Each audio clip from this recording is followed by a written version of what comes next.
இப்போ வீட்டில் பார்த்தீங்கன்னா கொசு தொல்லை தாங்க முடியல.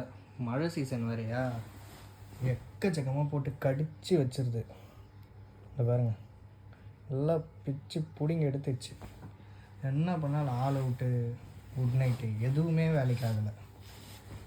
ஒரே ஒன்று தான், ஆனால் இது ஸ்மோக் அலர்ஜி இருக்கிறவங்களாம் யூஸ் பண்ண முடியாது. கொஞ்சம் நம்ம வீட்டில் சாம்பிராணி இருக்கும், பார்த்துருப்பீங்க.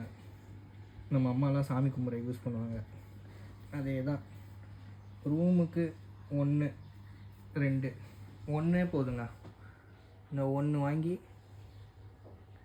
நீங்கள் பற்ற வச்சிட்டிங்கன்னா போதும். ஒரு 10 நிமிஷம் எந்த கொசு தொல்லை இல்லாமல் நிம்மதியாக இருக்கலாம் கொஞ்ச நேரத்துக்கு. பட் இந்த வீசிங் ப்ராப்ளம் இருக்கிறவங்க, ஸ்மோக் அலர்ஜி, இந்த அந்த இதெல்லாம் இருக்கிறவங்க கொஞ்சம் கேர்ஃபுல்லாக இருங்க. அதெல்லாம் ரொம்ப யூஸ் பண்ணாதீங்க. பார்த்து சேஃபாக இருங்க அந்த இதில்.